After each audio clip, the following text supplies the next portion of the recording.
Pemirsa, suara keresahan akan kondisi hukum dan demokrasi kembali disuarakan para akademisi dan aktivis hukum. Mereka bahkan menyuarakan pembentukan pengadilan rakyat. Pengadilan rakyat dinilai penting manakala lembaga negara tidak serius mengadili dan menjatuhkan sanksi kepada para pelanggar hukum dan juga etika di negeri ini. Kami akan membahas lengkapnya bersama dosen Fakultas Ekonomika dan Bisnis UGM, ada Wuri Handayani, dan juga ada pengamat politik Profesor Ikrar Nusabakti. Bu Wuri, selamat pagi. Prof. Ikrar, selamat pagi. Selamat pagi, Valens. Pagi, Prof. Bu Wuri, saya mau ke Bu Wuri terlebih dahulu. Bu Wuri, sebenarnya apa alasan dari gerakan kampus menggugat UGM ini sampai UGM harus turun gunung, Bu Wuri? Baik, terima kasih Mbak Valen. Selamat pagi Pak Ikrar. Jadi seperti yang sudah tadi dipaparkan di dalam berita bahwa keresahan kami itu bukan hanya sekali ini saja, tapi sudah berlangsung cukup lama. Tadi juga sudah ditampilkan bagaimana di tanggal 31 Januari itu kita menyuarakan bahwa ada banyak hal yang perlu diperhatikan oleh penyelenggara negara terkait dengan berbagai keresahan-keresahan yang terjadi di Indonesia. Nah, kemudian kawan-kawan yang diwakili oleh Mas Uceng, kemudian Bang Ferry dan juga Mbak Bivitri juga sudah mencoba mengkompilasi hal-hal yang menjadi keresahan selama ini melalui dirty votes, dan itu pun tidak merubah apa yang kami desakkan pada saat kita melakukan petisi Balairung. Nah, oleh sebab itu dengan selesainya pemilu ini yang masih menyisakan banyak pekerjaan dan juga kecurangan-kecurangan, maka kami menginisiasi untuk mengadakan gerakan moral yang kemarin kami suarakan di 12 Maret itu dengan harapan bahwa semua pihak itu bisa melakukan kerja-kerja untuk mengingatkan pemerintah terkait dengan peran-peran mereka masing-masing. Jadi media juga punya peran dalam hal ini, dari partai politik itu juga diminta untuk fokus pada gerakan-gerakan sebagai oposisi, sementara dari legislatif juga sudah melakukan kerja-kerja untuk menggaungkan yang kita sebut dengan hak angket. Lalu apa peran dari akademisi? Nah, oleh karena itu kemarin kita itu berkumpul bersama, menggerakkan, menyuarakan hati nurani kami untuk bisa mengingatkan kepada semua pihak bahwa ada banyak hal yang harus kita lakukan. Baik. Itu kira-kira gambarnya. Nah, Bu Wuri, tercetus juga yang disebut dengan pengadilan rakyat. Apa maksudnya dan siapa yang mau diadili di dalam pengadilan rakyat?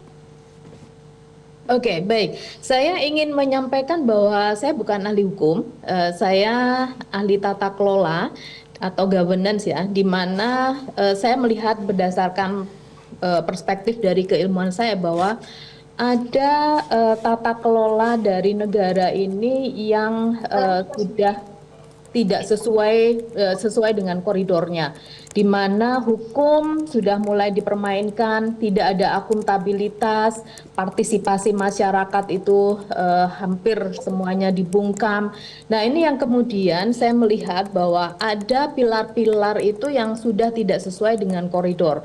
Nah, ketika hukum dan semua tatanan atau pilar dalam governance itu tidak bisa diandalkan untuk mengarahkan negara ini, maka tentu saja ada alternatif yang kemarin diusulkan oleh Bang Zainal Muchtar untuk melakukan pengadilan rakyat. Nah, seperti apa dan bagaimana prosesnya, saya pikir kawan-kawan dari hukum, Fakultas Hukum itu yang bisa memberikan klarifikasi bagaimana proses ini nanti akan dijalankan. Baik. Tetapi kalau kita lihat di media, itu sudah pernah dilakukan pengadilan rakyat ini untuk kasus PKI tahun 65 yang dilakukan di Belanda ya, pada Ibu, tahun 2015. Ya. Oke. Coba kita tanya ke Prof. Ikrar. Prof. Ikrar, tadi disampaikan Ibu Wuri sebagai perwakilan dari kalangan akademisi dari UGM, sudah tidak ada akuntabilitas, partisipasi masyarakat dibungkam, pilar di dalam pemerintahan tidak bisa diandalkan. Perlu ada pengadilan rakyat? Ya, ini lagi-lagi ya, saya juga seperti Bu Wuri ya, saya bukan ahli hukum, tapi kebetulan berteman dengan teman-teman ahli hukum ya, termasuk Uceng yang ada di UGM itu.